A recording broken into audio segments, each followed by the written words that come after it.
of our Imperium, and it's coming with the rapid degradation of the ecosystem itself. And it's nothing we can do to stop it. It's how we cope with this change. Will we respond rapidly? Will we learn to speak the world of the new ability and recreate structures within our own communities for sustainability? Or will we continue to live in illusion? And in a way, it's a matter of awakening ourselves on the reality and responding to it.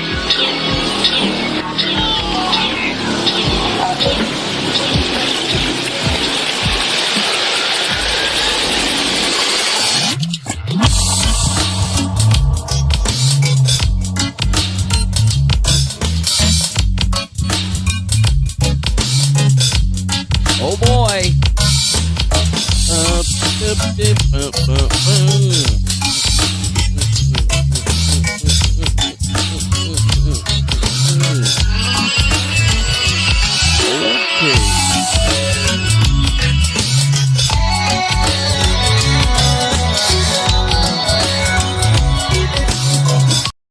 Oh boy. Anyways, that was kind of abrupt. A little more abrupt than I wanted it to be. Anyways, welcome back to the best worst show on the internet. That's right. Number one worst show. I dare you to find a worse show. I dare you. Anyways, welcome back to another episode of the Griftcast IRL, where we sit here and grift money off of you for Googling stuff on the internet, sitting in front of our computers. And you know what? God bless America. God bless America. Woo! Anyways, are you guys doing all right today? Everybody feeling pretty good? I'm feeling all right. It seems like we might be getting an inch closer to that World War III type situations.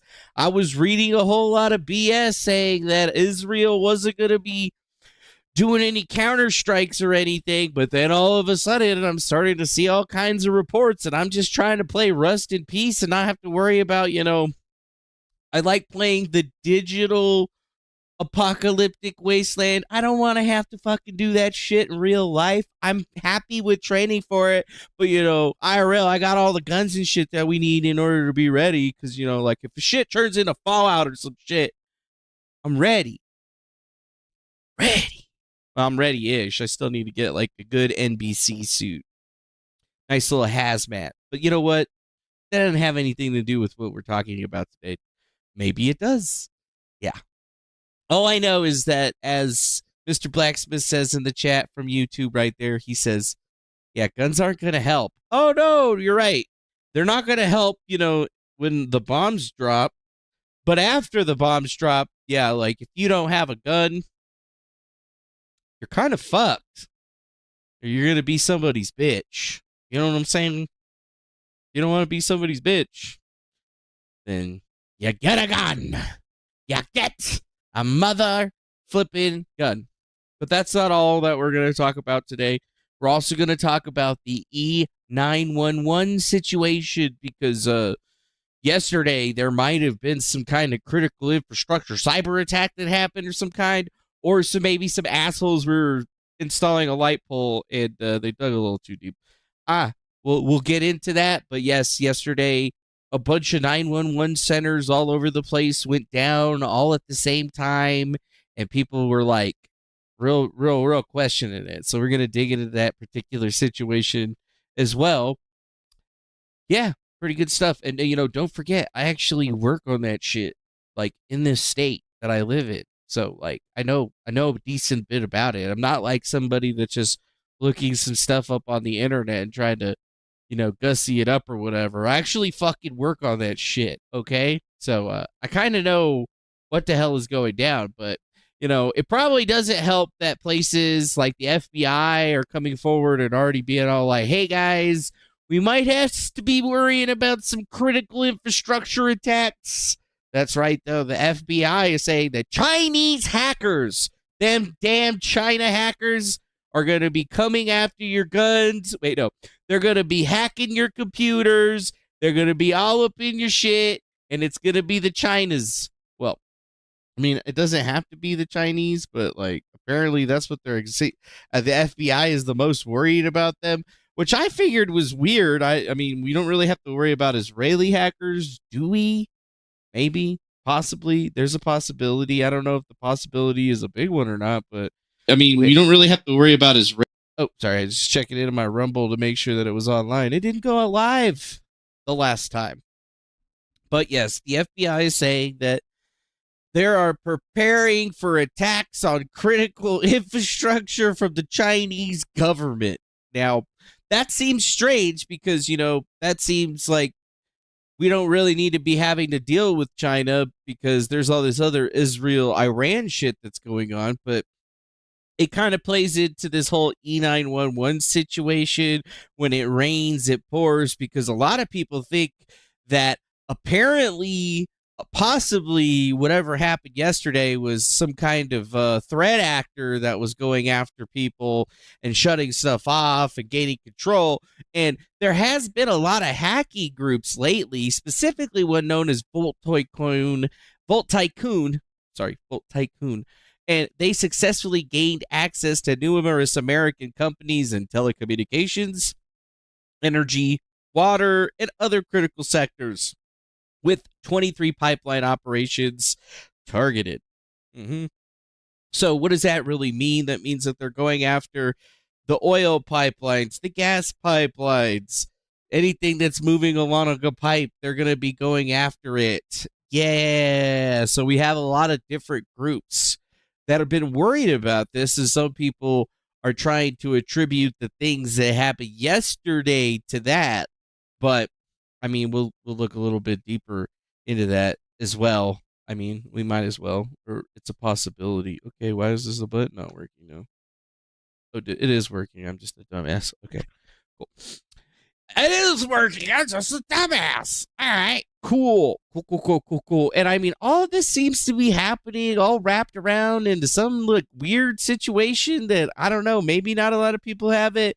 There's some QAnon type folks like Michael Ray Corey that are going way off the deep end on what they think might have happened. And they're telling people that, you know what, yeah, if you believe that the attack was all caused by one fiber line getting cut and it knocks out 911 in multiple states. Now, excuse me, sir, it did not knock out all of 911 in multiple states. It only knocked out a very small portion of 911 calls that were generally, I don't know what you call an E911 call. Because, when you have a cell phone sometime in like 2005 or whatever, they started making sure that they could direct people to the right places over the cellular line. So there's an electronic wireless 911 system, and then there's the backbone that is connected to that system. And, as of late, it's been running on fiber lines, which are really, really tiny and easy to break. And it basically is just a really long piece of stranded glass. Basically, that's what it is. It's just glass. It's a long stranded glass. And it can carry tons of data. And a lot of the places that I work, most of our line and our lineatures are coming into that. And I mean, sure, when you look at like a fiber trunk cable, it's about the size of your eyeball, maybe a little bit bigger. Sure, it's jacketed. It has some fucking Kevlar, but I mean, you could break it. You could cut into it pretty fucking easily. And one line like that's going to be transporting a shitload of data. You might think that it's something that isn't a possibility, but I'm here to tell you that that shit happens all the goddamn time. And it was only down for about 2 hours, but, we'll get into the right now. And it says, this is a total failure of our critical infrastructure and 100% due to selling out to foreign corporations and countries for years. The Ericsson monopoly, remote access network, RAN, dominates global RAN markets for base station cellular tower stations. Everything goes through Ericsson and iConnective for the 911 database and routing and everything and patents. And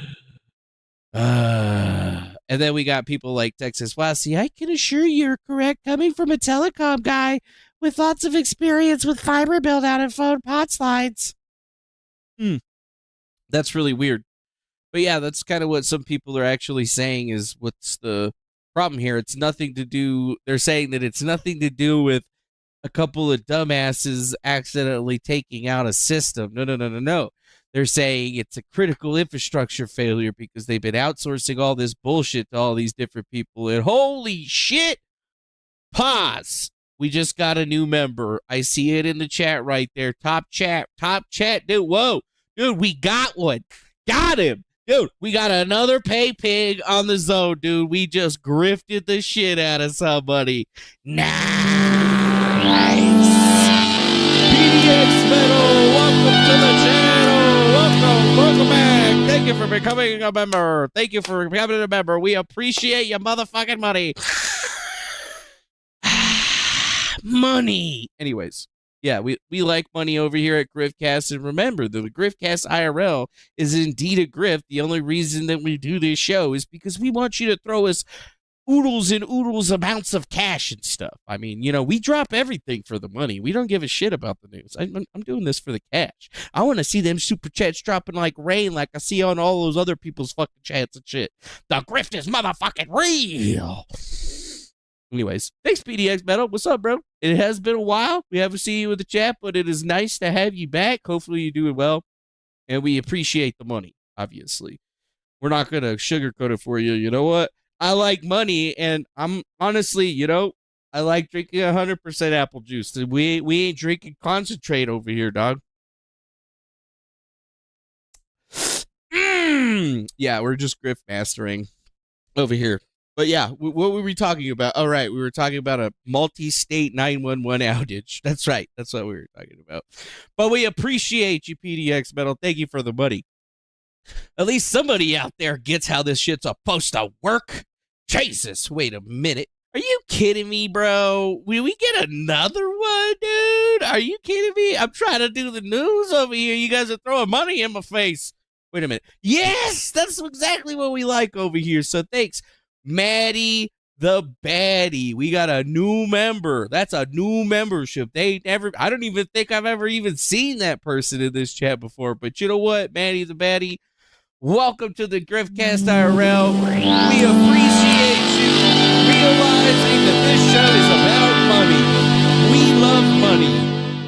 We love money. And yes, the Matrix is real. So we definitely 100% appreciate the two people already that have made the Griftcast into what it is supposed to be, a unadulterated grift in the IRL space, right? Because you know what? We're not sugarcoating for you. You know what? You want me to get up and do some squats, bitch? You want me to get some squats going? You want me to get some squats going? No, I ain't going to do that. Because it wouldn't be a grift if you did. You know what I'm saying? Anyways. Back to the news. What was I even supposed to be saying today? Yes. Multi-state outage. Let's see what our good friends at MSDNC have to say about it. Across 4 different states last night, law enforcement officials tell NBC News that there's no indication that it was caused by a cyber attack or even another malicious act. Of course, that is still under investigation. The outage left residents in at least half a dozen cities in Nebraska, South Dakota, Texas, and Nevada without access to 911. Local officials say some systems were down for hours. Services at many call centers are now restored, but the cause continues to be a mystery. NBC News correspondent Aaron McLaughlin has been all over this story since the middle of the night, basically. Aaron, we know that officials in South Dakota held a press conference earlier today saying they still don't know what was behind this outage. What else are they revealing at this hour? Yeah, that's right. They still don't know. The officials there in Sioux Falls, South Dakota, are being perhaps the most vocal about what exactly happened in terms of the timeline. They say that the outage started at 7. They don't know what happened? 7:58 p.m. in the evening and went all the way until 10:38 p.m. in the evening. So for over 2 hours, they're saying this whole situation is unprecedented. Take a listen to what one official had to say. To our knowledge, we have never experienced an outage of this magnitude or duration. In this unprecedented challenge, we pivoted 911 calls to remaining phone lines. Now, he's saying it's unclear what happened in South Dakota exactly. It's also unclear, he says, from his perspective, what happened in the 3 other states that were impacted. It's worth noting that law enforcement officials tell NBC News that at this point, there's no evidence of foreign interference in this situation. But as you pointed out, Vicki, it's still under investigation. Yeah. But the impact is still, a big deal. We're talking access to 911. Did you hear what he said right there? We had to pivot the remaining 911 calls to phone lines. Did anybody catch that shit? And yeah, that's right. They're using big words like unprecedented and such. What do you mean unprecedented? We've never seen a 2-hour outage. So he really clearly said there that not all of 911 was out. He just said that one portion of it was out. See, like, you got to really listen to what they're saying here. And this is what I've been trying to tell folks on Twitter, and nobody's obviously listening to me, but 100%, not everything was taken out. The local 911 going through the basic landline telephones, nothing happened with that. It seems to just be a specific type of 911 call, which, I don't know, might be connected to something like this, a database, so on and so forth. Like, what happened? Why were they only ever able to get it through one? 911 services, the services people call when they need them most. How was 911 or just any responders really at that point able to maneuver around that? Yeah, again, we're getting a clearer picture, the clearest picture there in Sioux Falls, city of 200,000. They said they were able to detect that something was wrong pretty quickly thanks to an analytical program that was already built into their system, alerting them to this issue. They then send out emergency alerts out across the city to people's cell phones, letting them know that if they need to dial 911, they should text or referring them to another sort of landline number. Good job to them, being on top of it. Interesting. So they were able to reroute them, but that's just for North Dakota. You see, here in Nevada, they were having to do the same exact thing, which gives you at least a little bit of a pause or a second to kind of think back and be like, hey, wait a minute, what the fuck? What the hell is going on? Is it something bigger? Other people like ABC News are saying emergency services are likely a target for cyber attacks. And that was on April 17th, yesterday. And honestly, you couldn't make this shit up because they said that ransomware attacks have disrupted the networks of police departments and 911 call center operations. The bulletin continued, putting computer-aided dispatching services out of commission and forcing emergency services to revert to manual dispatching to sustain their operations. Now, when they posted that article, it was posted at 1:05 p.m., and now all of a sudden the official narrative is that apparently what actually happened was that a fiber line was cut 8 states away. Oh, yeah, one fiber line was cut for 8 states to all of a sudden mysteriously lose their switching ability in their 911 systems. And you know what? People are saying that, hey, that doesn't seem to be real to me. It seems like, they could have routed it through somewhere else or something. And I would tend to agree with that type of, assertion about this particular situation. And we could actually go to the ABC News article to come out here because, was it shenanigans? Here it is. Emergency services likely target for cyber attacks. Developing story. Let's just listen to it. Largest health insurer, thousands of pharmacies are still facing disruptions, fulfilling prescription drug Health orders. insurance. You potentially get into life and death scenarios where patients can't gain health care, or in this case, patients can't gain. Seriously, Roy's Guide, you want to move 911 dispatching to Zoom meetings? Why don't we just fucking use Teams? Yeah, let's just use Teams while we're at it. God damn it. Access to What's up, prescription Roy? medication. The attack crippled Change Healthcare's digital network, which is a part of United Healthcare. The company says it took immediate action to prevent further impact. Pharmacies use Change's network to verify insurance coverage. And if you have a very expensive medication, you might be stuck in a position. It was me. I did it. I didn't get a job that I wanted, and they handle all of the shit. So I was just like, all right, well, fuck you then. My bad. Position where you have to pay cash in order to get it, at least temporarily. Times are hard these days, and something like that. I mean, I'm sure that. Yeah, bitch. That would impact a family. Initial reports said a foreign actor could be to blame for the cyber attack, but Reuters now reports the infamous ransomware gang Black Cat may be responsible. Why are they so concerning? So Black Cat is the same organization that took down MGM and Caesars Entertainment. That was very, very damaging to those organizations. Cyber criminals are increasingly targeting healthcare systems. Earlier this month, a cyber attack on a Chicago hospital shut down phones and computers. With this latest attack, a pharmacy near Pittsburgh is using the honor system, giving patients their meds now and billing insurance later. It's also risky is you're going to process a claim, and whenever the insurance is back up and running, are we actually going to get paid what we should get paid for that prescription? Large pharmacy chains. So, interestingly enough, that's not actually talking about the 911 situation, is it? But it's discussing the infrastructure that's there. And for the most part, I've been going around to CVS pharmacies and other types of pharmacies like Walgreens installing their brand spanking new pharmacy computers. And let me tell you something. A majority of those systems are not local based. Like the stuff that we're taking out of these places. Now, I haven't signed any non-disclosure agreements per se, but they do have NDA type do not show bullshit on some of the paperwork that I have. So I'm probably not just going to whip that out and show you, but I will discuss it because for the most part, old pharmacy systems were relying on a more traditional local server setup where the computers that were the pharmacy computers were connecting all at once into a main server computer, and the main server computer was the thing that was actually connecting with the network and doing all the trafficking and whatnot.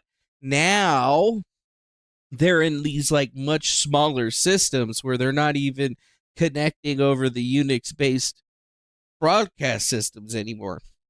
They're basically just like a cloud system now.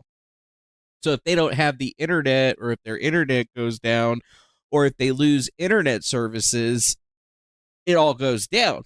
And furthermore, the pharmacy systems, whether it's like in a Walmart or a fucking Rite Aid, a CVS, I'm discussing all of these places that I've physically actually been inside working, okay, replacing the system. So I understand their net flow and the stack and the way that they do their job intrinsically. Okay? So why are we talking about the pharmacy systems? Is because the pharmacy systems are connected to their own network. They're almost never interconnected with the same network and broadband connection that the rest of the store is. They have their own network. And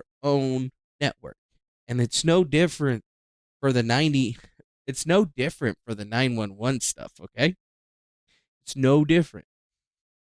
So, like, if you look up at E911 and you go to the FCC's websites, like, there's a meaning for it, which is Enhanced 911, and it's part of the 911 system that automatically ties a location to a call, whether it's at a specific address or not. And this all has to do with something that they like to call SIP, or on-SIP trunking, which basically means is how they're going to distribute the phone calls. And I also work on these types of systems as well, where we're installing new cabling and infrastructure, new switches and routers and computing systems. And the main thing about this is that it is not a new system. Like, it was getting pushed out in 1999. It was basically made standard in 2005, and it's only been getting enhanced for the latter half of the last 20 or so years, okay? And for the most part, the wireless communication part of it wasn't even a thing until 1999. They did it in a completely different way, okay? And it wasn't until December of 2003 that the FCC actually began collecting the data that was necessary to build a public registry of safety answering points, or public safety answering points that were associated to the different areas. So, like, if you don't know how 911 works in your location, well, guess what? You're going to get a little bit of a testing out here. For the most part, every single location in your area has like a main switching location, right?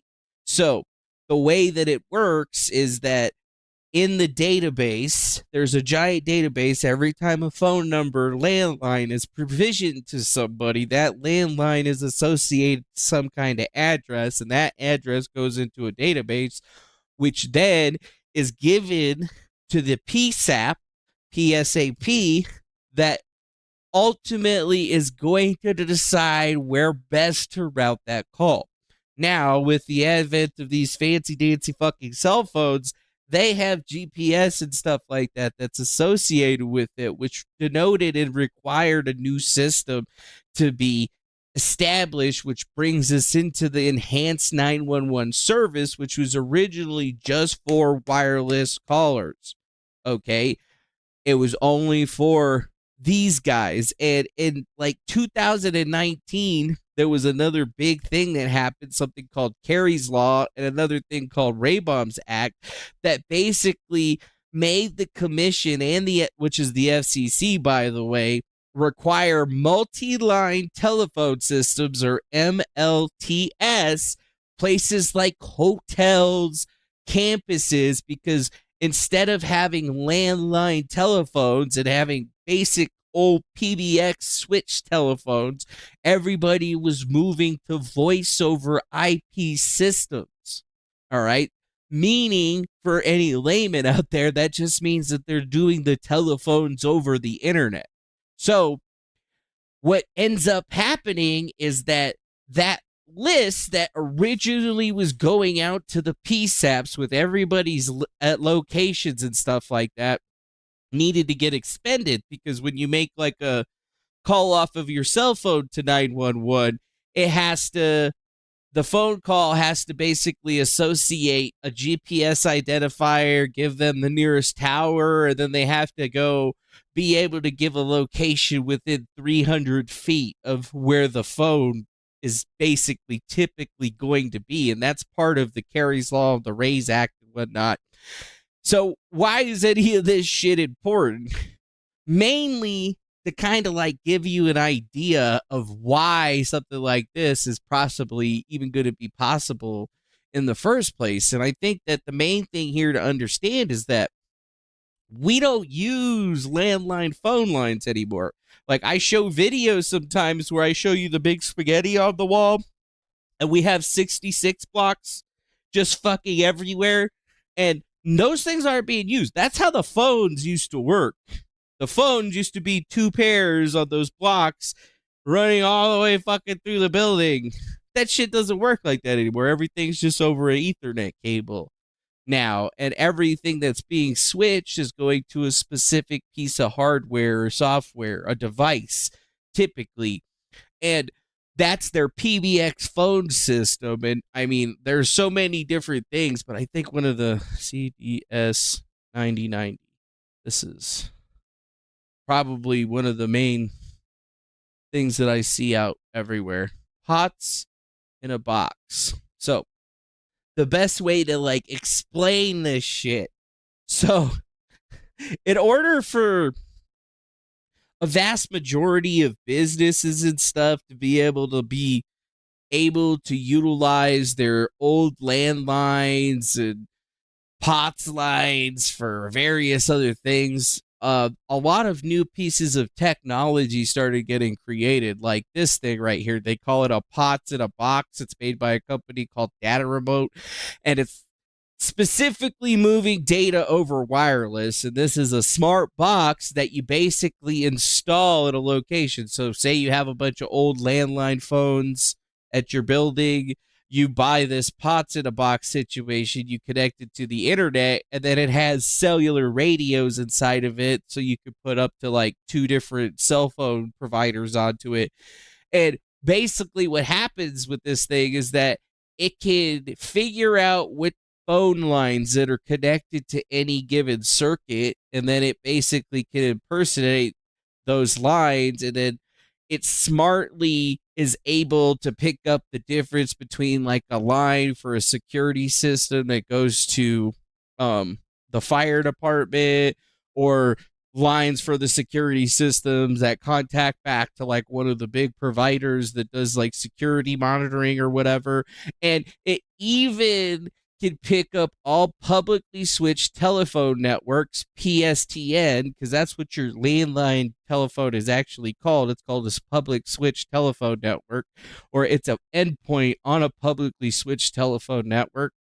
And it takes it all and puts it together and makes it cellular. So now that we're kind of like giving you the idea here, is that the majority of places nowadays are using a box, something like this, in order to handle most of the 911 calls. So if, let's say, the WAN connection, which is going to be, your Ethernet that's plugged in, that's like giving it the network connection, this box is capable of making phone calls and testing phone lines. So it can get the phone number, it can make a phone call, it does a bunch of test calls, and then it decides what the different numbers are going to be. And then it can transport those telephone calls over Ethernet or cellular, depending on what's going on. So it's basically up to a box like this to know where things are. So if somebody makes a 911 call off of a voice over IP phone or one of the phones in there, this is the box that's basically doing the switching, connecting it over to the main network, and then allowing it to go out there. This is where I think the situation with the whole line getting cut really gets to the, I guess, the meat and potatoes here, is because some people would say that that's not possible for you to just cut one fiber line to do this. And I'd say, that's actually not true, motherfucker. Because right now, for the most part, a company called AT&T is in control of a vast majority of that network, where they've been laying fiber lines that are not connected to the main internet networking source. So for what most people don't get is that whenever you want to run fiber, you can run your own private fiber lines, right? So that are not intermixed or interconnected with the main lines. Do you see where I'm going with this? So like, let's say you have Verizon Fios or Google Fiber. They own the fiber lines that your internet is getting delivered to you on, but their fiber lines aren't mixed. So like, if you have Google Fiber, you might transport at a part of their network, but all of your main traffic is going to a one singular hub. You see where I'm going with this? So the same thing is true with the 911 system. It's possible for it to basically traverse and transfer its phone calls over various different networks, but for it to go down into 13 states, I mean, it kind of seems a bit crazy. And furthermore, a lot of people don't know that this is what they're saying right now, but it says the 911 outage in several states was caused by a company installing a light pole.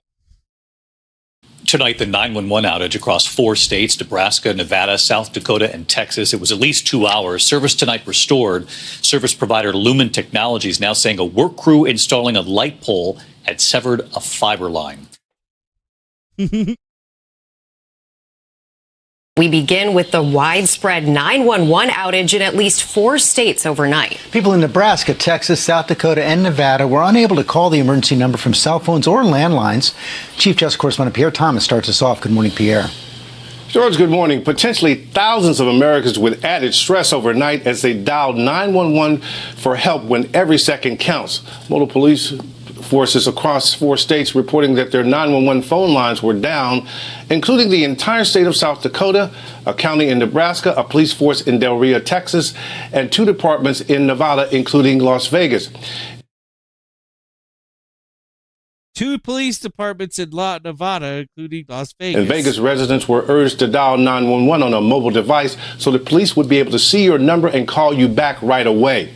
Service was later restored to Las Vegas and South Dakota, but today there will be an urgent effort to figure out why this happened and whether these outages are number and call you back right away on a mobile device so the police would be able to see your number and call you on a mobile device so the police would.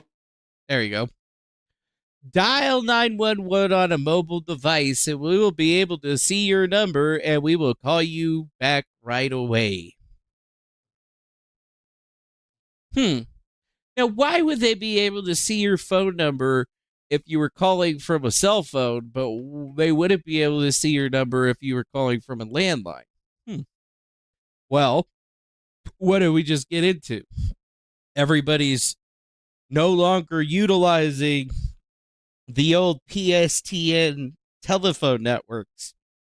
And ever increasingly, we're getting voice over IP over LTE, right? But for whatever reason, if the main system that's basically handling all of the switching loses its internet connection, the whole entire thing goes down. And that's kind of like what we're looking at here. With this particular situation, it's like a single point of failure, actually, because I guess they never really thought to, I don't know, have a backup network connection for the switching system, and they never really thought that the main switching system would lose its internet connection, and if it did, well, this is the kind of thing that you would be happening. But that's one of the nice things about fiber is that, you know, if somebody cuts the line, all they really got to do is call up a crew of dudes, and then they take it, they clean up this end, they clean up this end, they go put it back together.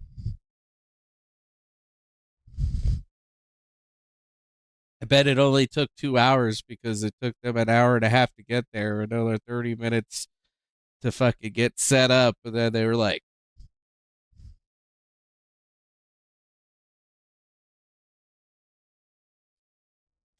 you ever seen how they do that shit? Here, I'm going to show you, actually, because why not? Fiber optic cable splice. Let's take a look. We'll go to FTC. Today we're going to talk to John Owens and learn about the process of splicing fiber. All right, John. What's up? Okay, cool. So right here we have a handhole. It's buried in the ground. They have cases there that we can access the fiber.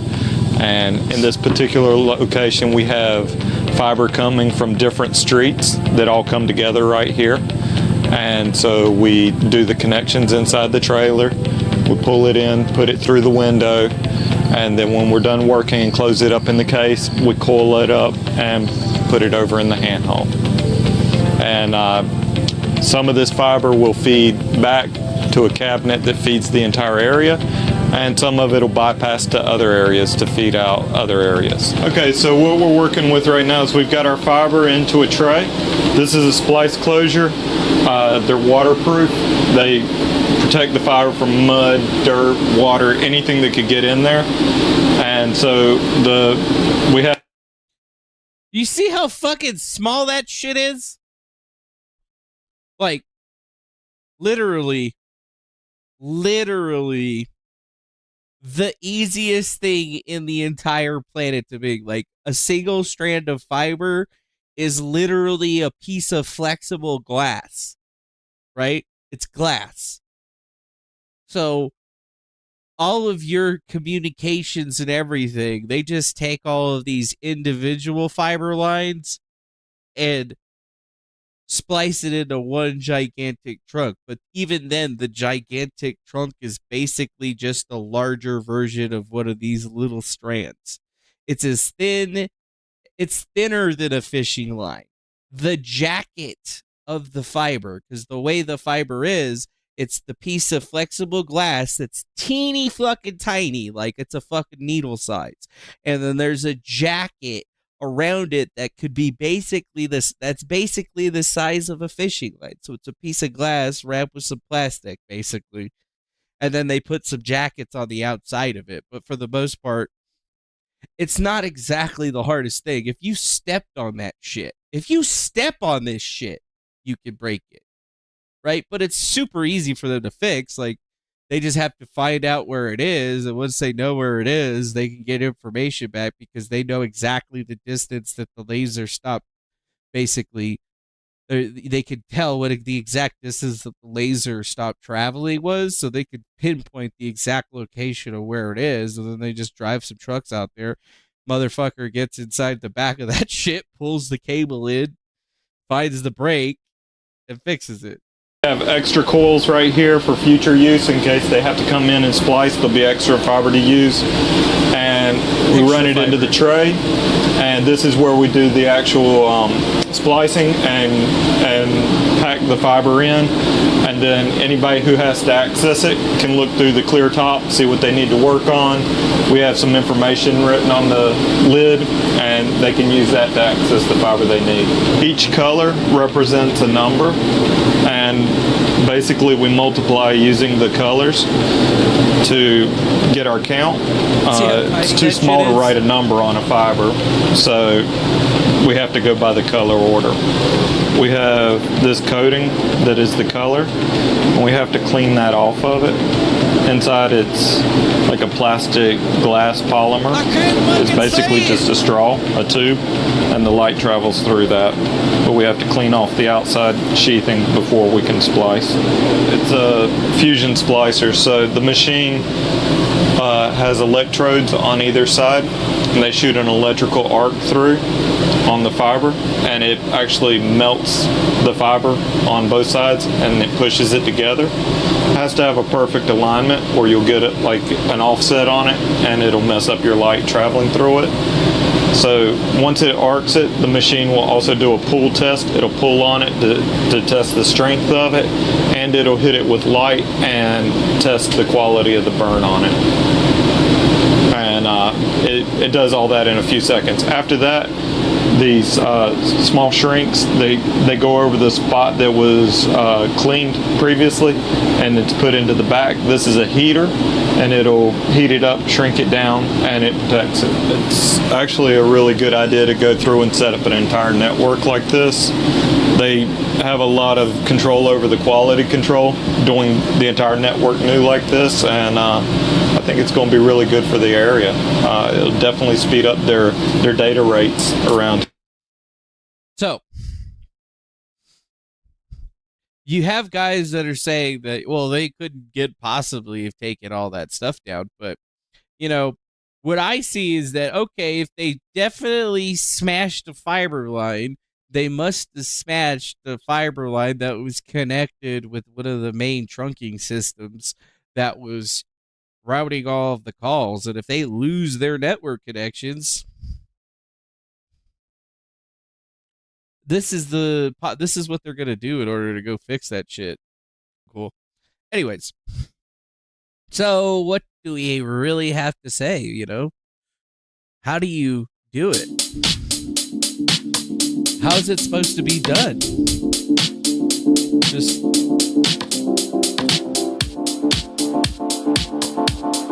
that's 12 core.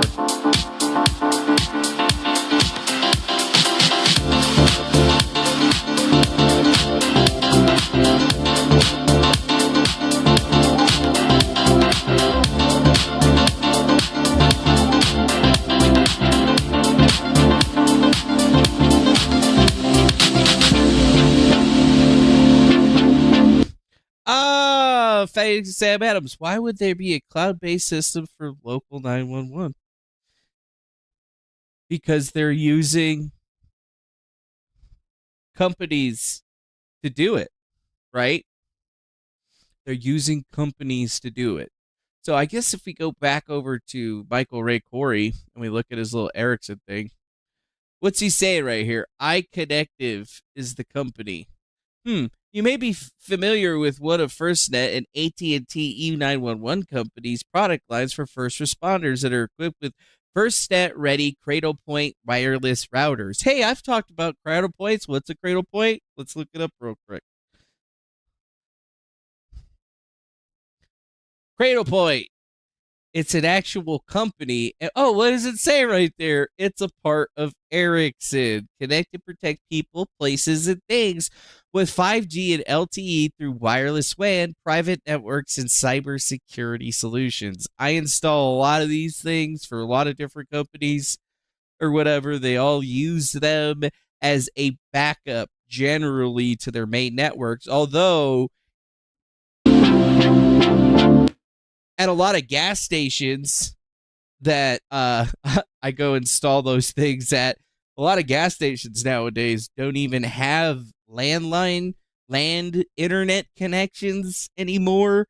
They're just using Cradlepoint connections. So they have like 3 different cellular networks that are running their entire thing. So if you ever go to a gas station and, you know, you scan your card and it's really fucking slow, probably because they were running on one of these fucking things. But yes, Mr. Corey is at least correct about that. You know what?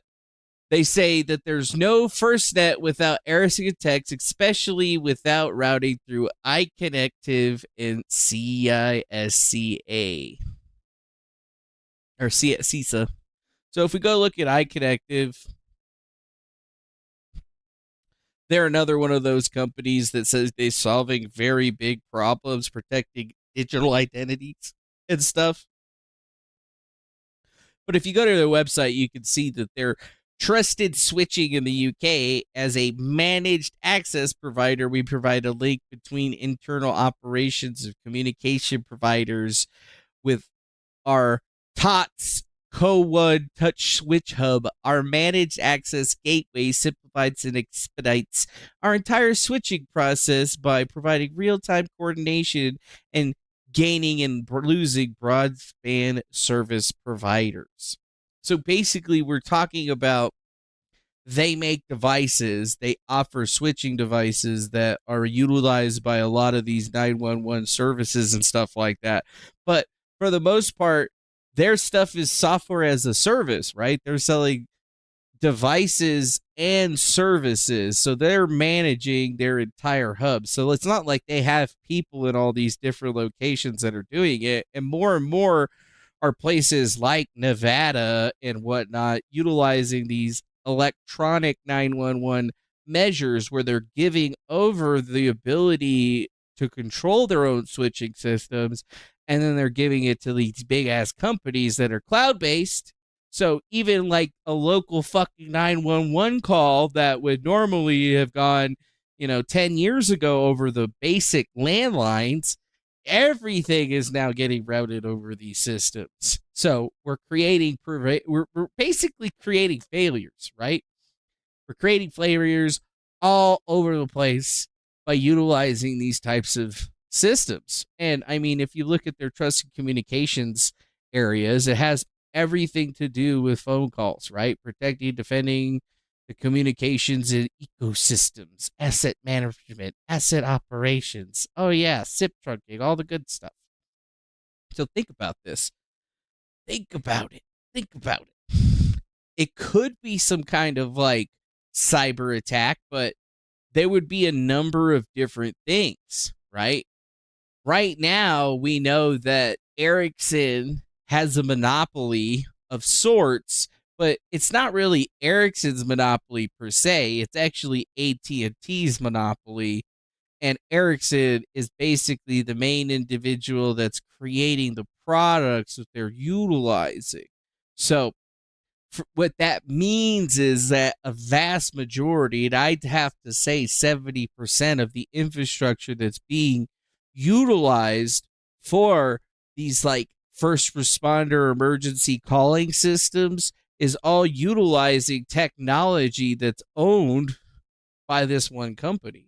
And even more so, when you look at all the different cell phone providers and stuff that are out there, they're also either leasing or utilizing hundreds of thousands of dollars in equipment that are coming from these companies. And if you think about it, they're basically setting us up for a piece of failure, or at least the ability to have some failure, right? And if you look at this, FISA has their SafeCom initiative, and it says the National Council of Statewide Interoperability Coordinators, established by the Department of Homeland Security and CISA, the Cyber Security and Infrastructure Security Agency, in July of 2010. The National Council of Statewide Interoperability Coordinators supports statewide interoperability from SWIC from 56 states and territories by developing products and assisting or services to assist them with legislating their relationships, professional knowledges, and experiences. Yeah. Yeah, PDS Metal. If you use Wi-Fi calling and a VPN to call 911, they would be able to find you because your cell phone is connecting over the internet network. So even if you're on a VPN, the phone system itself isn't going to, or the phone itself is still going to have a GPS location and a IPN number.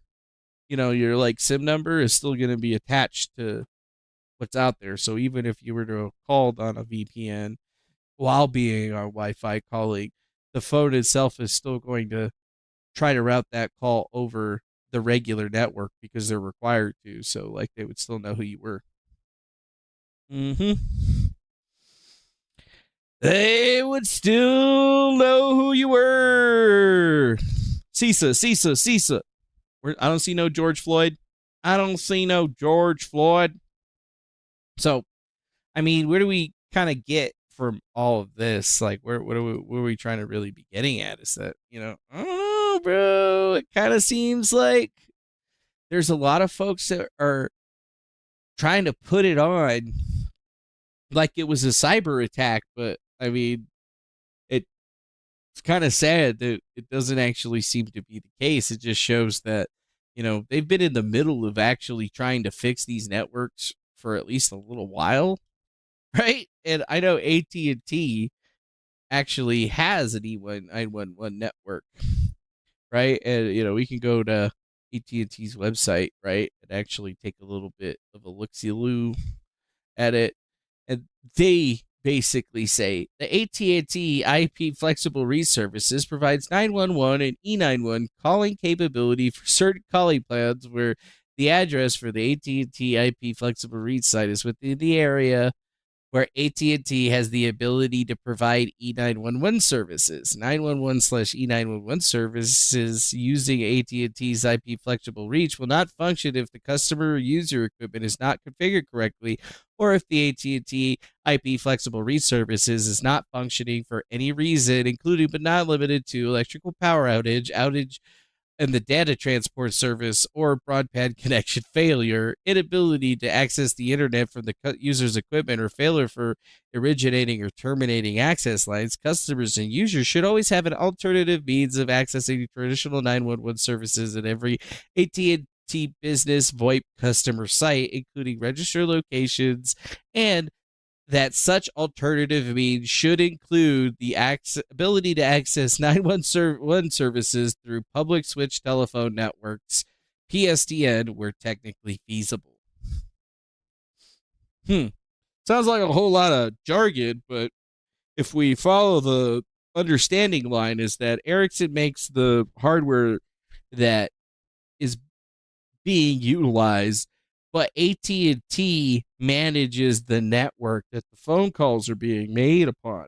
And AT&T spells it out, basically fucking black and white, saying that if you have an outage in the data transport or a broadband connection failure, it ain't gonna fucking work. And that's exactly what we saw coming over this, which means that it wasn't the local providers that were having access problems. It's not like Nevada's fucking shit went down. It's not like fucking North Dakota's shit went down locally. No, their shit locally was fine. It's the fucking server that actually, the servers and the data center that are actually connected to it that actually lost what we would call data transport service, meaning that they lost their internet connection and it took 2 fucking hours for them to get it back because somebody cracked a fiber line and they had to go repair it. It's really not anything else. And it kind of shows you that right now, North Dakota, Nevada, and all the different other places that are having these issues right now basically just got introduced to the main glaring issue that these services are going to have moving forward, since most of these guys have basically almost all but completely removed all their PSTN networking at their local sites. They set themselves up for failure because, oh, well, it's just not going to go down, right? Like, it's not going to go down. Well, it went down. Their switching system went down. It lost its internet connection and it created downtime. And even more so, it seems like it did it so for at least a couple of different states that are all using the same network. Interesting, right? AT&T does not warrant or represent the equipment and software, e.g. IPPBX reviewed in customer configuration guides will properly operate with AT&T flexible reach and is complete to complete 911 and E911 calls. Therefore, it's the customer's responsibility to ensure proper operations with the equipment and software vendor. So, what does that mean? That means that it's kind of on them. It's on Nevada, namely them, for misconfiguring their equipment and not having backups in place. And I mean, sure, they were never expecting for it to go down or whatever, but in a majority of the places where the wireless calls like E911 wasn't working, there was already an outage that was pre-planned for those places and they knew about it. It was just the fact that that fiber line actually got tanked that anything actually went down and shit was actually going on. And right now, we're looking at a main lack of fucking redundancy. But it's not technically on the local providers. Like, maybe they misconfigured their shit so they locally they weren't redundant so they could utilize their PBX systems or their old school PSTN network systems, if an outage was available. But on top of that, it's like, there's not really much you could do, dude. Like, you can't really do much when the whole fucking system goes down, right? And even more so, when we go to it, this is a company that I've actually done a lot of work for called Lumen. I actually have to go install another one of their Lumen 5G routers like next week. But anyways, yeah, like I have to go for this company. But it says several states experienced outages Wednesday evening when an emergency call system service provider, Lumen, was caused by a light pole installation done by a third party. A Lumen spokesperson said on Thursday in a statement to ABC News, some customers in Nevada, South Dakota, and Nebraska experienced an outage due to a third-party company installing a light pole unrelated to her services. We restored all services in approximately 2.5 hours, Lumen said. Our techs identified the issue and worked hard to fix it as quickly as possible, and the FCC is investigating. So wait a minute. Lumen. It was all Lumen's fault, right? Lumen Technologies. Have you heard of them before? Let's just go take a look at their website. Growth starts here. Designed to deliver the most user-friendly and intuitive productive technology in an environment. Super fast, super secure. Designed to deliver near zero latency for 98% of U.S. demand customers. NetFlow sessions are monitored in 2 billions. We save us money, and we're the super trusted #1 network that was out there. And our customers are basically everybody. Zoom, the Viking, SenQ, Black Star Group, Horizon Bank. We got tons of motherfuckers out here. Yeah. So a lot of people were pointing at AT&T and all these other places and saying it was Ericsson's fault. Well, guys, Nevada, the state of Nevada, the state of North Dakota, and a couple other ones don't have contracts with AT&T or Lumen for any of their, I'm sorry, they don't have any contracts with AT&T or Ericsson for any of their data transport for their things. I know. I installed the shit. I work with this company as a contractor and have literally gone to the places and cut them over. And I'm like, all right, cool. So wait, we're hooking you guys into Lumen and nothing else? Tight. So ultimately, you can believe the conspirators, QAnon followers, on, you know, them thinking that this might be a much bigger cyber attack. And I mean, if you could even consider a bunch of guys installing a light pole, busting a fucking fiber line outside of a fucking data center a problem or whatever. But yeah, that's actually what happened. Nevada, they're doing it through Lumen, not AT&T, and that means that all of their shit was traveling over one line. And whose fucking fault is that? Is it your fault? Is it Nevada's fault? Or is it Lumen's fault? I think it's Lumen's fault, because they proved to be the single point of failure where they're supposed to be the number one network provider out there. And for whatever reason, on the most mission critical system out there, their fiber network, their switching system did not have a backup network connection, or for whatever reason that day, the backup network connection was not working. Weird. You know, if you want to give me some conspiracy theories, talk to me about Lumen. Who's Lumen connected to? Are they big? Are they small? Yeah. Think about that. Yeah. Wait, unrelated to our services. Yeah. So the reason that Lumen says that there was people installing a light pole, that means that there was a crew of workers that were installing a light pole for a city probably, and then they dug down and they busted the fiber line. Not anything to do with them. They weren't having anybody install anything. It just kind of happened, and then they had to fix the problem. So where do we go with it?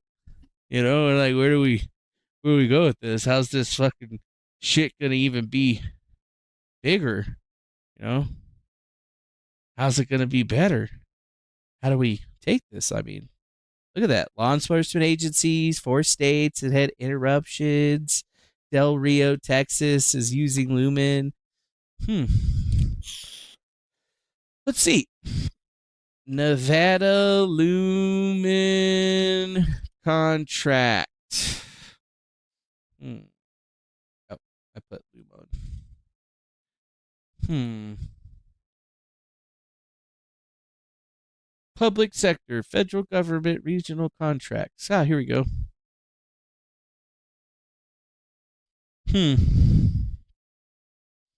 GSA regional contracts.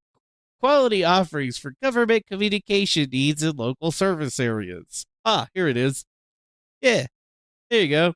Dial tone, infrastructure procurement system, tri-state region, otherwise known as DIPS. Washington, Oregon, and Indiana or Idaho. We got Region 9 local service acquisition, LASA Pacific Rim region, Nevada local, AZ local trunking. Oh, I see.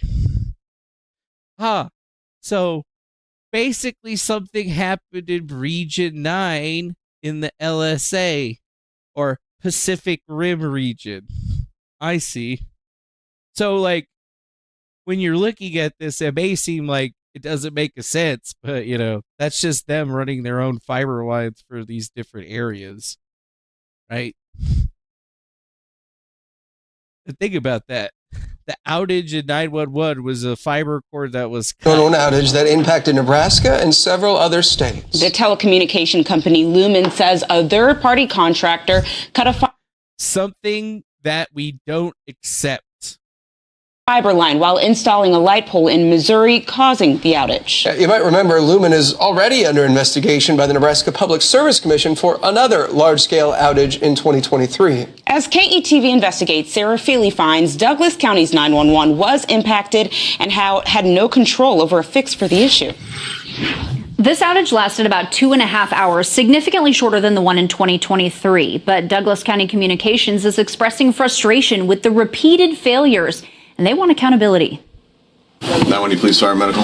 Around 9:20 last night, dispatchers in Douglas County noticed an issue with 911 calls. Eventually learning a cut cable line caused an outage for some phone providers in Nebraska, South Dakota, and Nevada. Lumen says a third-party contractor installing a light pole unrelated to its services cut the fiber line, apologizing for the outage. So this failure was to get the calls into the 911 network, and that is beyond any of our control. Douglas County Technical Manager Kyle Kramer says phone providers rely on Lumen to connect the calls to dispatch, and that cut line meant they weren't coming in. But he says no calls were missed because of Douglas County's redundancy. We were able to confirm that we were seeing calls on an application called Rapid SOS, which gets location information from callers that call 911. That redundancy is what causes Kramer concern. This outage, while different than 2023's, adds to the growing number of blackouts 911 has experienced because of Lumen. I'm a bit concerned that we are seeing a lack of redundancy in some areas, and I don't know if there's a solution to that. The Nebraska Public Service Commission has opened an investigation into Lumen, asking questions and pressing for answers. The PSC says it is seeking answers from carriers on the cause for service disruptions. The Federal Communications Commission is investigating too. Quote, when you call 911 in an emergency, it is vital that call goes through, end quote. Kramer wants to see change. Well, some could say even one outage is one too many. So any outages in 911 are something that we don't accept. Nebraska Senator John Frederickson has pushed for action already through new laws. One requires contractors to submit an annual report to the committee and the Public Service Commission. An amendment requires a communication provider to file reports on 911 system outages with the FCC and PSC. And if a report's filed, the PSC must hold a hearing within 90 days. Frederickson says he's pushing companies to build their infrastructure up to prevent these outages. So, before we get into the next Israel shit, what's the TLDR here? This isn't a cyber attack. I wish it was a cyber attack. It's actually much worse than that. It's a single point of failure type system, because while Lumen does provide the networking, meaning the fiber cabling that's in the ground to connect everything, we learned that the main internet connection to their services is not redundant, meaning that it only has the one network connection connecting to it.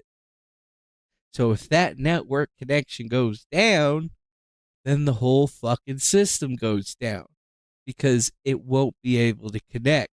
And it's not one of those things that it could be like, oh, I'm just going to decide to go on to another network because it was only ever connected to the one network, which is crazy to me, considering I've worked with Lumen in the past and will be working with Lumen in the future, like next week, unless all of a sudden I lose that contract for some reason. I don't know how that could possibly be.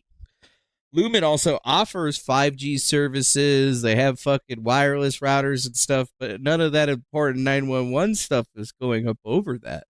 So right now, it's almost like this is all on Lumen, because Lumen was the one that was handling the situation. It had nothing to do with any of the competition, right? Like AT&T does have 70% of the network space, but they're not the ones that were running this particular situation. So could it be a question of some type of corporate espionage of some kind? maybe, but more or less, it's just basically going to push people and places like Nevada, South Dakota, and stuff like that to move their business to another provider, or at least force this provider to build in more redundancy into their very, very important switching systems for routing these calls, because ultimately it's going over the fiber line, going to some fucking router / server somewhere. The shit's getting routed to the different places, and it's all traveling over the fucking internet. It's all in the cloud. But what is the cloud? The cloud is a bunch of servers that somebody else fucking owns. So what we're finding out is that Nevada, South Dakota, they don't have their own fucking infrastructure anymore because they wanted to save money. And the way that they're saving money is by offloading their infrastructure to managed service providers, where they don't get any ability to do any of this stuff. And if something goes down with the service provider has to fix it, and they have no idea. And that's what we're really looking at here. You know, is it cyber attacks? No, fuck no, dude. It's a lot stupider. It's a lot fucking stupider than that, actually. It's a lot fucking dumber than that shit, dude. It's so much dumber than that. So much dumber than that. Right? Even corporate espionage does feel like a stretch. It's not. It's none of those things. It's literally what they told you it was. They cut a fiber line and the shit went down because their data center, let's see, data centers in Missouri. I'm spelling it wrong. Let's see, data center map in Missouri. Let's see, we got 40 data centers in fucking Missouri. Kansas City data centers. Yeah, that sounds right. What do we got? We got Iron Mountain, Tier Point, Kansas, Light Edge, Kansas, IP Pathways. So yeah, one of these motherfuckers went, oh, right there. Look at that. Lumen, Kansas City. Lumen, Jackson. Lumen, Kansas City. 111 Main Street, Kansas City.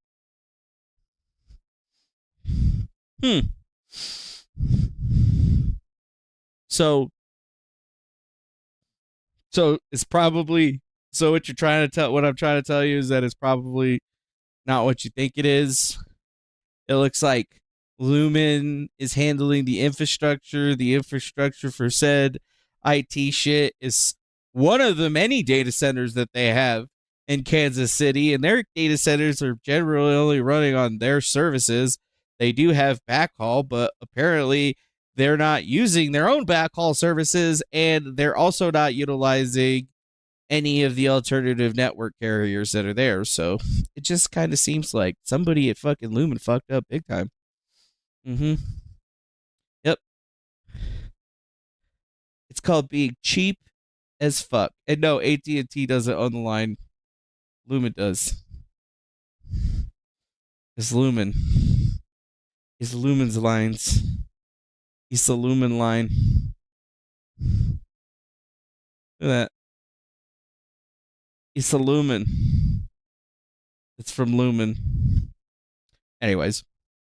So, what else we got going on today? I mean, I guess we could talk about World War III now, right? We got to talk about our advent into World War III and the weirdness that seems to be coming around on this, because, like, I heard that there was some sort of retaliation or something like that, but I don't know. You know? BRICS news. This just in. Iran says that there has been no airstrike in Infastan or other parts of the country. They only made a failed and humiliating attempt to fly quadcopters, and they were all shot down.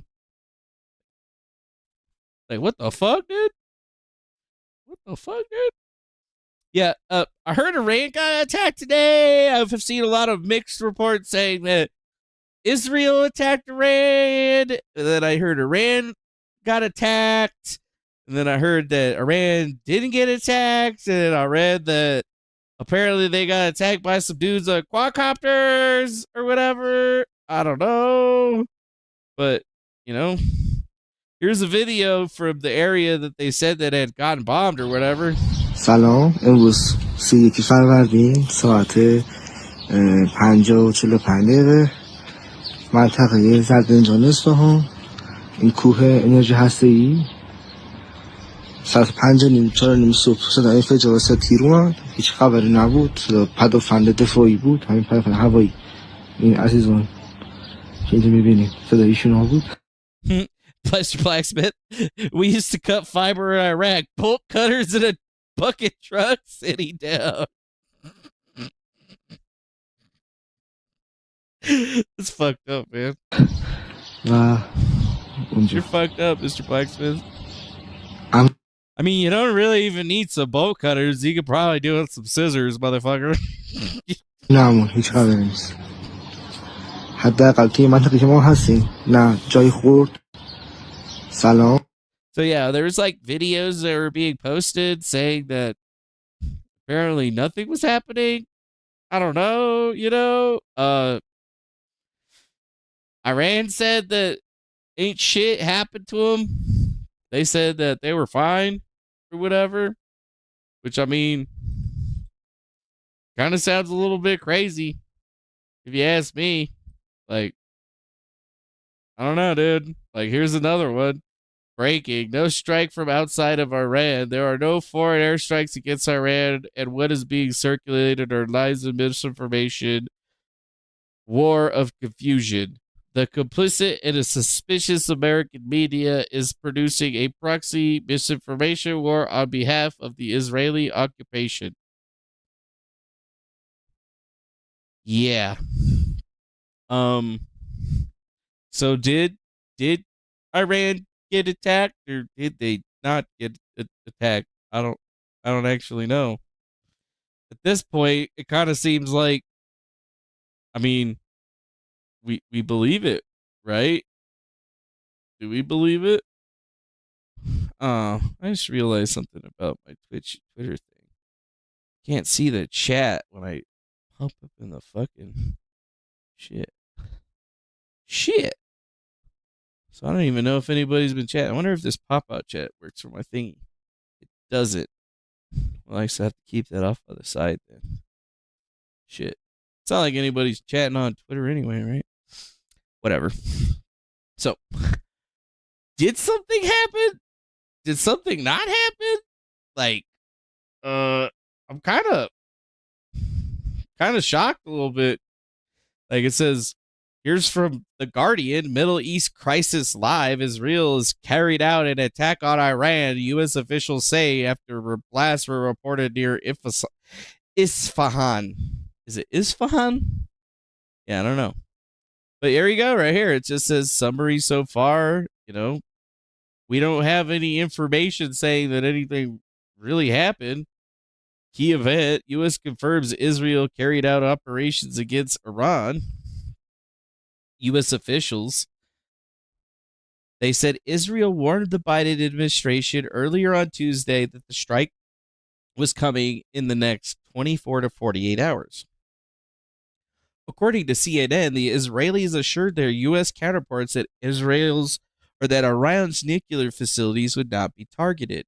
Iranian state media has confirmed only that air defense opened fire on drones in the Isfahan province, bringing them down.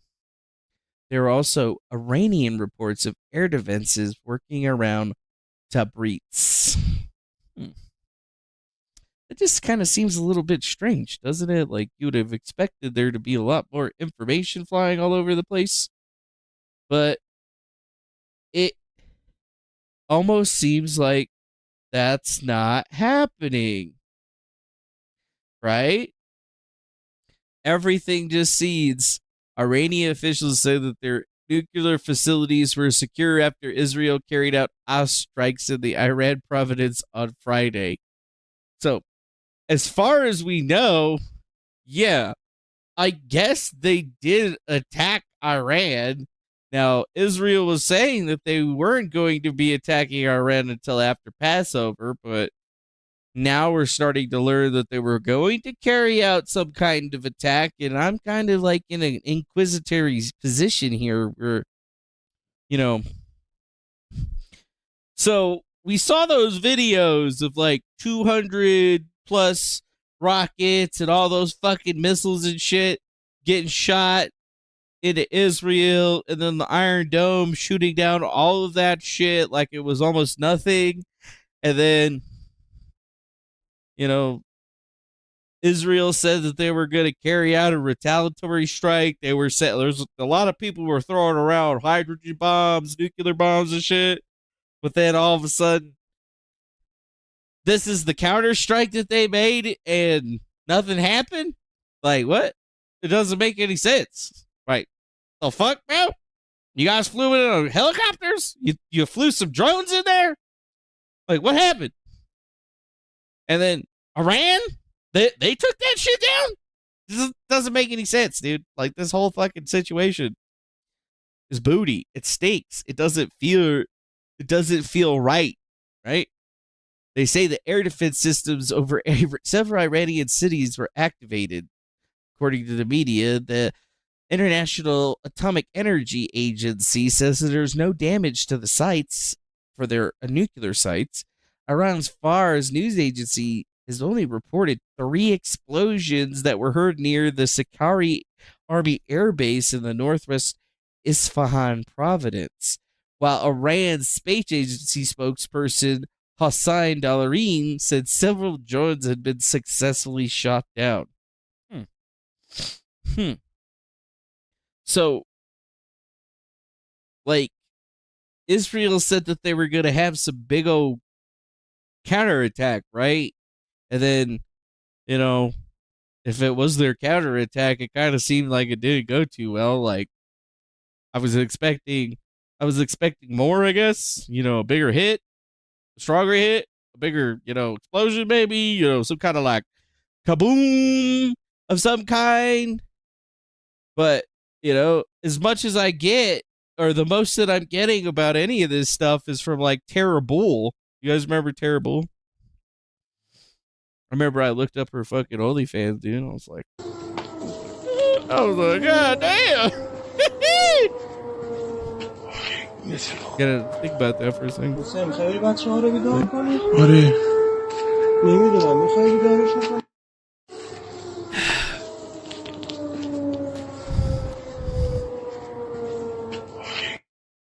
Like, doesn't, you know, they diverted planes over Iran and the Providence, but, you know, wouldn't you have thought that there would have been, you know, more pièces de la résistance, more something? Israel missiles strike targeted a site in Iran.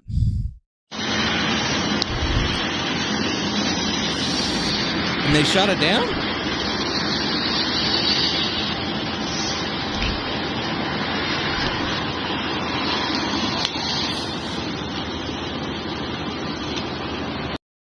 You know, something ain't right. Something ain't right about this whole fucking thing. Something's not right, bro. Something's not right.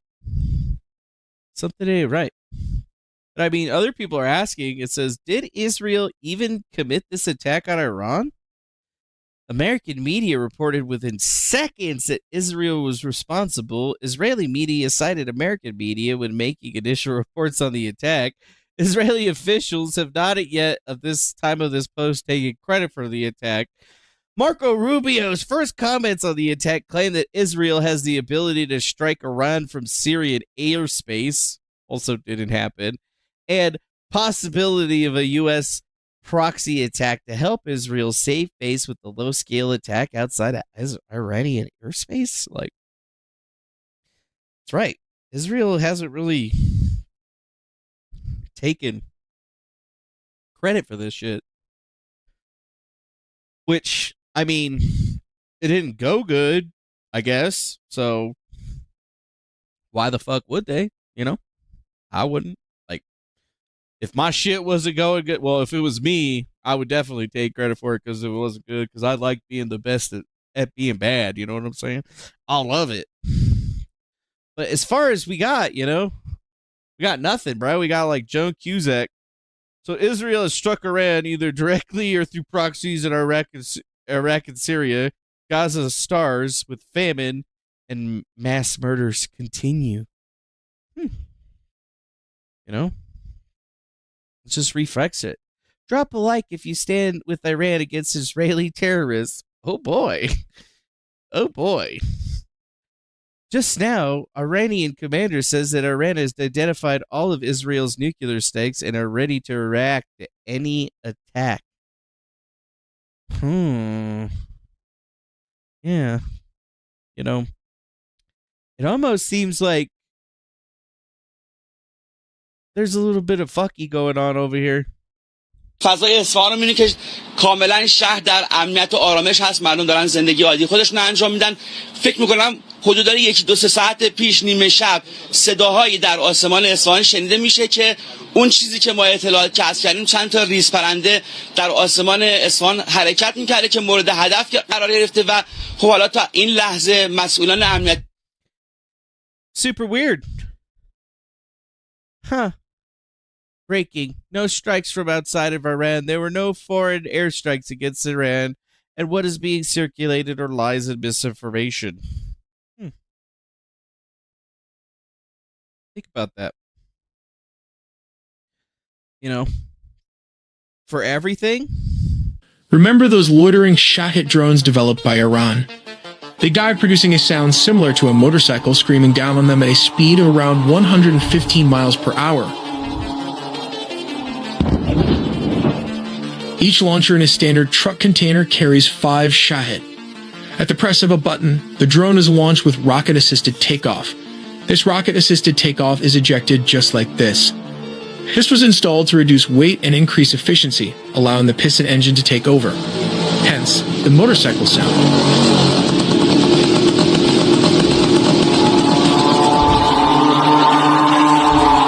They are launched in swarms as they usually use inertial guidance and radio to track its target. Remember those loitering Shahed drones? Interesting.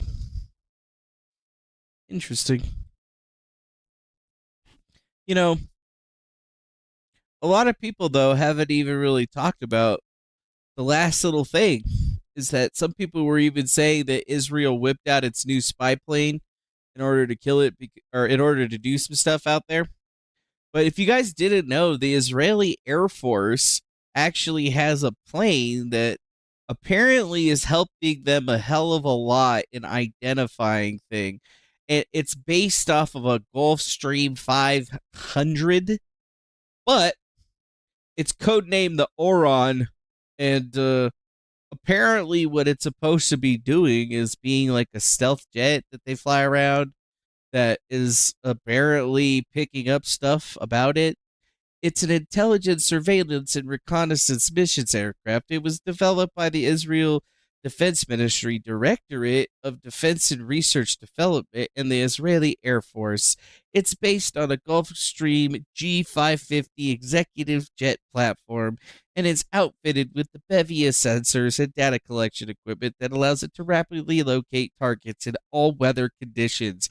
The aircraft combines several capabilities, including aerial imaging, control, and radar, and maritime intelligence gathering for the Navy. It will be equipped with layers of automated data systems based on advanced algorithms and artificial intelligence, and it will enable the IDF to create real-time, comprehensive, intelligent pictures, including the deployment of ground forces near and far in routine times and during warfare. So yeah, just in case you saw anything about their new Mars 2 plane, it doesn't actually have any guns. I mean, it might have some guns that they didn't list on it or whatever, but it's a fucking Gulfstream, so it ain't gonna have any big-ass bombs or anything like that. This thing's more or less an AWACS, right? AWACS is an airborne warning and control system that's specifically installed on the E3 and the Boeing E767 airframes. But yeah, it's like a eye in the sky. basically. It's just a smaller version of it. Like, we used to use big ass fucking 747s. They're using like a little tiny Gulfstream that can like fly faster so they can get away and shit. But it's basically a Learjet. Yeah, that's what it is. It's a Learjet. It's basically a real fancy Learjet. And I mean, just in case you saw anybody talking some shit about that, we don't know. As far as we know, the United States is the one, the United States are the ones that are saying that Israel attacked Iran today. But Israel hasn't taken any credit for it, and that could be for two reasons. Because they didn't do it, reason number one. Or number two, it's because they did do it, and they failed really hard, so they don't want to, they ain't going to take credit for it. Furthermore, it seems like nothing has happened to anything in Iran. I mean, if they did get hit really hard, I didn't see any footage of any bombs exploding or anything on fire or anything like that. So it seems to be just more of that war, digital war, the Transfinite War. And this is what we were talking about probably like a year and a half ago. But like, this is the new face of war. Like, dudes, we're already in World War III, except for it's much different than every other war that has happened before it, because it's an information war right now. It's a media war. There's more people talking about what could have possibly happened, but literally nobody has any like 100% bits of information that are going to tell us what happened. The most that we ever got was some air raid sirens, and that's about it. But we don't have any footage of any drones getting shot down, any evidence that it was Israel that actually committed the attack. Right now, it's just all like hearsay, right? It's just all fucking hearsay, which is crazy. And to me, I think it's hearsay because there are bigger problems that are happening today, right? Bigger problems. Bigger problems. Bigger problems. I think it has to do with that FISA legislation, guys. Breaking. Controversial FISA legislation clears House with a strong majority of 259 to 128, and it moves to the Senate lacking key privacy protections for Americans. Bill advances without warrant requirements for searches involving United States citizens. So yeah, think about that. The most important thing that you should be really trying to look into is that. Illegal FISA queries have occurred under your leadership of the FBI. Well, there are reports that have come out with different numbers about compliance incidents. More than 1 million illegal ones? Because that's what the Inspector General said. The Inspector General said that in the 3.4 million of these queries, more than 1 million were in error. Do you have any basis to disagree with that assessment by the Inspector General?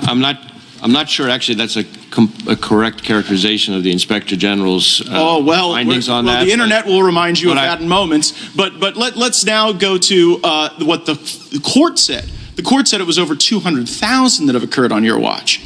Do you have any basis to disagree with that assessment? Again, I don't have the number as I sit here right now. What I can seems like a number you should know. How many times the FBI is breaking the law under your watch, especially if it's like over 1 million, to not know that number. And I'm worried about your veracity on the subject as well. Play the video.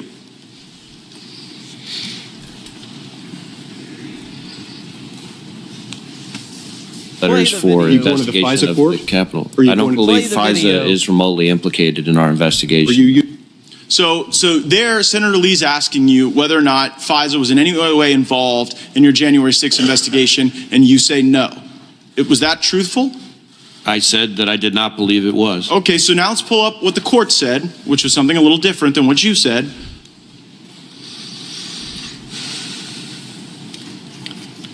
So here, nope, that's not the right one.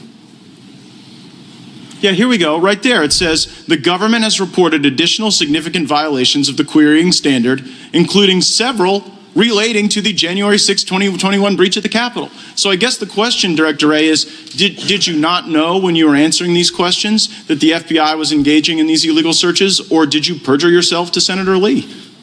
I certainly didn't perjure myself. At the time that I testified in front of the Senate Judiciary Committee, I didn't have that piece of information. I will add... Well, that was a court order. You didn't have that piece of information because the court hadn't yet rendered a judgment. Did you not know when you gave the untruthful answer before Senator Lee that this was going on? It was a truthful answer. I did not believe FISA had been involved in the January 6th But it was. So you didn't... The answer is the FBI has broken so bad that people can go and engage in queries that when you come before the Congress to answer questions, you're like blissfully ignorant. You're blissfully ignorant as to the unlawful queries. You're blissfully ignorant as to the Biden shakedown regime. And it just seems like it gets into a kind of a creepy place as well. Go to our next image on what the court said. Like, just so the American people realize, the court has smacked you down ruling FBI personnel apparently conducted queries for improper personal reasons. People were looking themselves up. They were looking their ex-lovers up.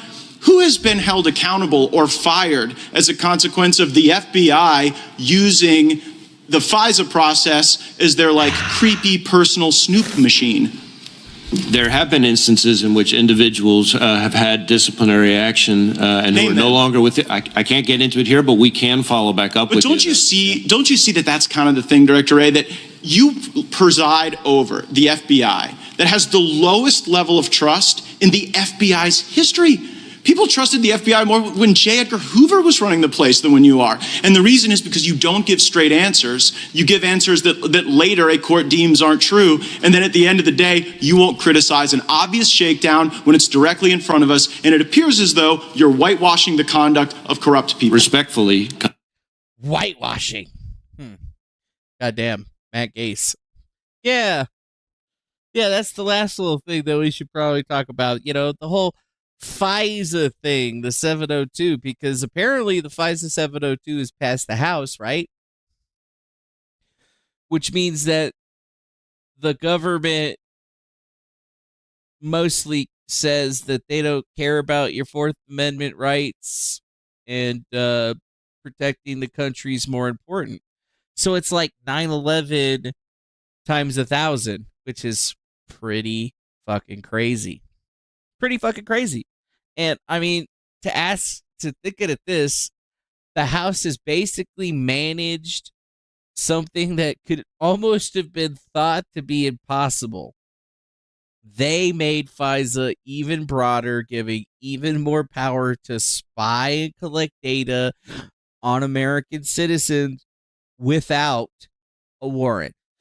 And it basically turns everyday landlords, computer repairmen, and anybody else that basically offers a free internet connection to somebody into a spy, where you got to give up data and shit like that, and they could just take it from you without even asking or having a warrant if it's because of national security. So, think about it. But, you know, at least somebody gets a pass. Why do we have a provision in there that exempts congressmen but not all of America? Americans deserve the protections that are enshrined in the Constitution. Nothing less should pass this House. This is an enormous database. They're going to tell you, oh, we're just looking at intelligence that was gathered on foreigners. The problem is they're collecting this intelligence in the United States, using service providers in the United States, using internet connections in the United States. They collect a lot of stuff here.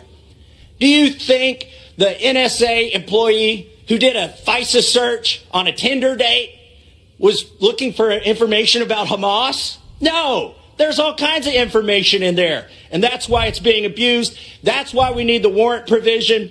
I urge folks to vote for this rule so that you can vote for the warrant provision amendment. And if that amendment doesn't pass, you shouldn't vote to reauthorize FISA. And with that, I yield back. Yeah. Mm-hmm. Why? The bill must be stopped, guys. And, you know, it's not like it's not coming out and people aren't talking about it. But, you know, here's from Charles Schumer. Leader Schumer and Leader Mercado, I testified yesterday. I urged the Senate to reauthorize Section 702 of foreign surveillance acts before it expires on Friday. Section 702 is indispensable to our work to protect the American people from cyber, nation-state, terrorist attacks, and other threats. Section 25 of H.R. 788888 includes language modifying the definition of electronic communication service provider, ECSP. I testified yesterday.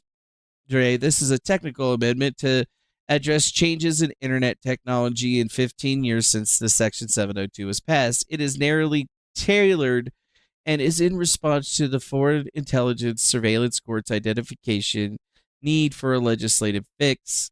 It attaches the April 17, 2024 letter to Attorney General Carlos Felipe Arati, including the Department of Justice representations regarding the ECSP provision, and reflects my reviews on this.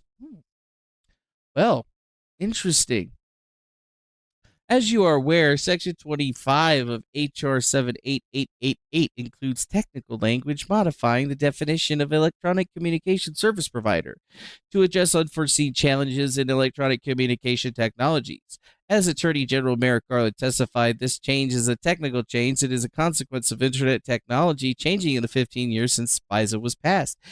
It's narrowly tailored. It is actually a response to a suggestion from the FISA court to seek this kind of legislative fix, and it does not in any way change who can be the target of 702. This definition has not been updated since 2008 when the Congress first enacted Section 702.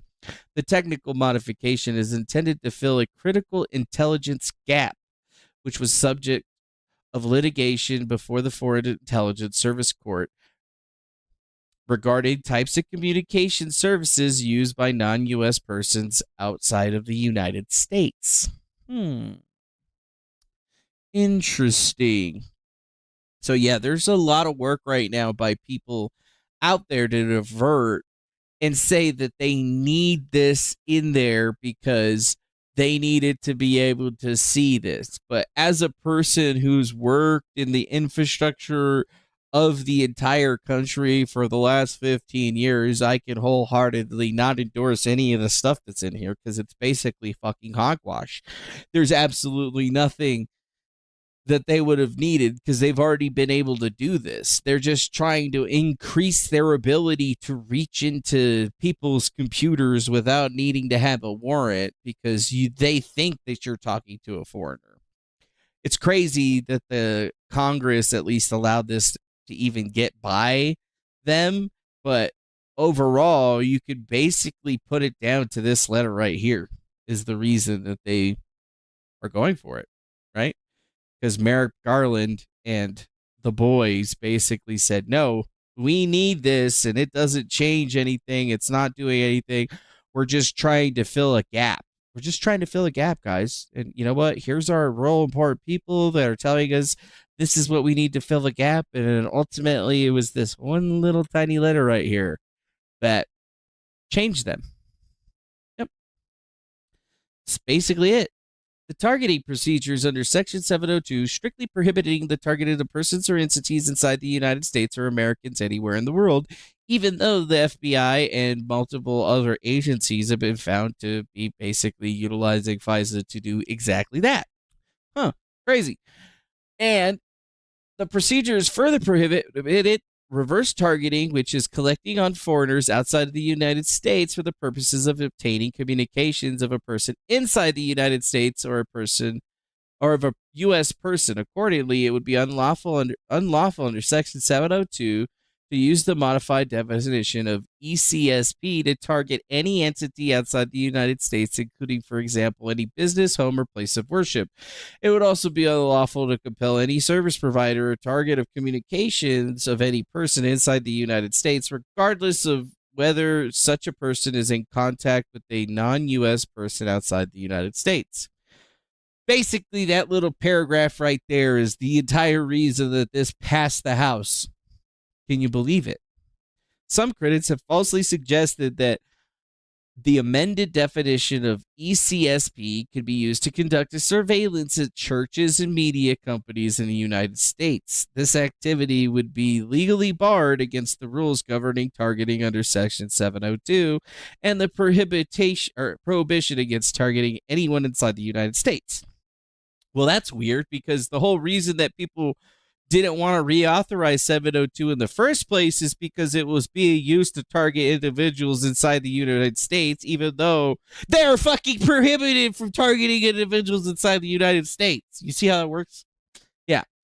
Further, the department commits to the applying of this definition of the ECSP exclusively to cover that type of service provider and the issue of the litigation before the FISA, that is, technology companies that provide service. The FISA concluded fell outside the current definition.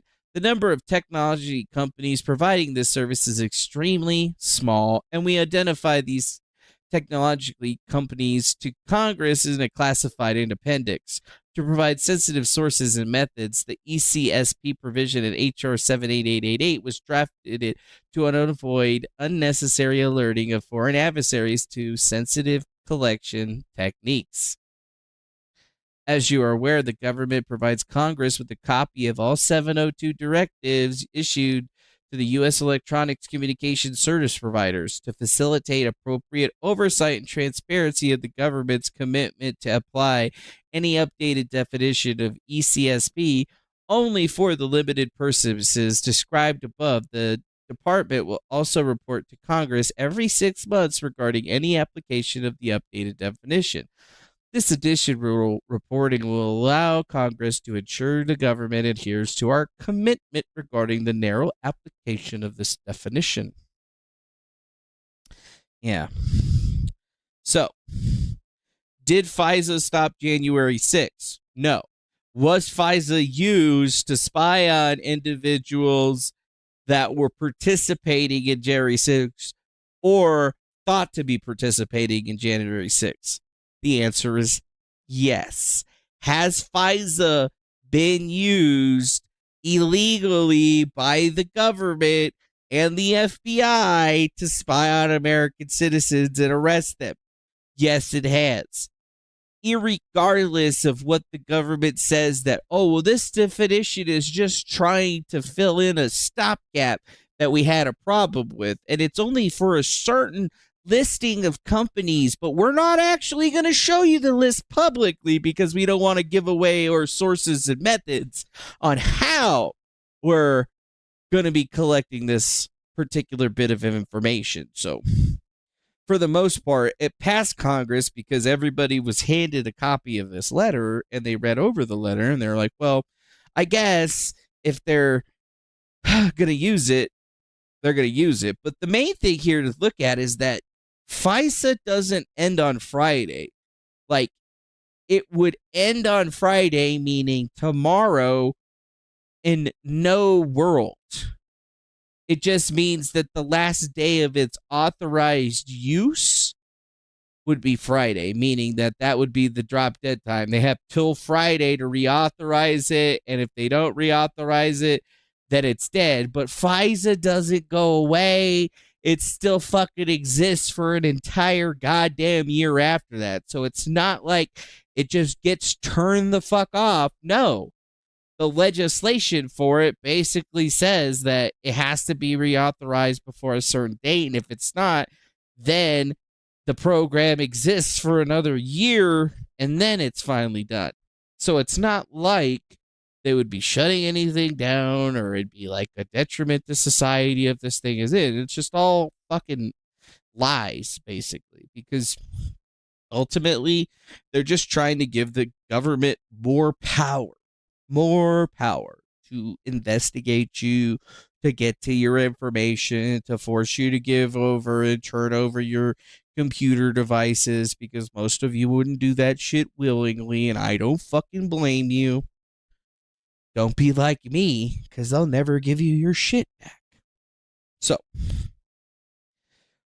this FISA thing's probably going to get reauthorized, and all it really means is that everything that's been happening, the illegal surveillance, the spying on American individuals, That just means the lie is just going to keep going. They're going to keep doing it. There's not much we're going to be able to do to stop it. And we can't be trusting enough into the people that are in our government to actually understand it, because they don't fucking care, dude. They don't care. They don't care. They'd rather wow you with what's going on over in Israel. Or they'd like to, turn your ire over to a company like Lumen because of their critical failure in designing their infrastructure to be redundant. Nope. They want you to not think about that. And, it's a good question. If they used it illegally anyway, why bother reauthorizing it? It's because they can't have, the only reason that they want to reauthorize it is so that they can continue to pay for the infrastructure. If it's not reauthorized, they can't utilize it illegally, because that means by the end of, or by next year, when the program would be shut down, there would be no way for them to actually feasibly use the program, because it would be shut down, right? So they have to get it reauthorized no matter what, because even if on the face they say they're not using it to spy on Americans, well, we know that that's not true, right? We know that from the courts and the government's own mouth on its own. Sure, like certain agencies in the government can lie about it, but you know what? That's just kind of like par for the course at this particular situation. And yeah, we could hit you with shit that nobody would even dream of. They could scan your hard drive at 40,000 feet. There's nothing you do. It's just they need to keep the pipeline open, and if the pipeline gets closed, then they lose their big shiny toy and they can't spy on anybody or many people anymore. So they're going to get it reauthorized. They're going to play the dirty games to get it reauthorized, say, oh, we're sorry, we're not using it for bad stuff anymore. It's all bullshit, though. All bullshit. So just get ready. Doesn't matter if you have a VPN, fucking ad block, or any of that shit. They get everything. And that's the way that you should look at it. And you should be listening to any of these other dumb fucks that are trying to tell you, oh, it was Sony Ericsson, they're taking over everything, and it's all Sony. Oh, yeah, it was Sony, even though it's fucking Lumens, it was Lumen's fiber lines? Yeah, fucking dumbasses. Well, that's pretty much it for today. I think we covered the big topics for today, the FISA, the 911 outage, and the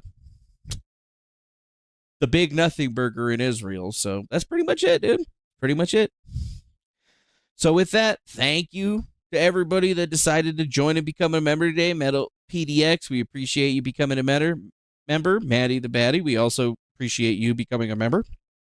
It's time for the show to go, though. So as always, if you like what we do here, make sure you hit the like button, subscribe, share this with your friends, at least leave a comment. We need to get ourselves into the algorithms and shit.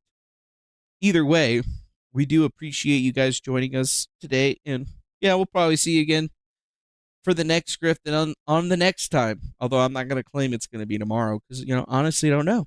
I don't know what drives me to want to get up and live stream anymore. I guess it's just when I feel like I got something to say. Either way, much love to you. Thanks for being here. And I hope you guys have a good rest of your day. Adios. Be well, my friends. Bye-bye. Be safe out there. Don't do anything I wouldn't do. Or do whatever you would do. I don't care. You just do your stuff and stuff. Bye.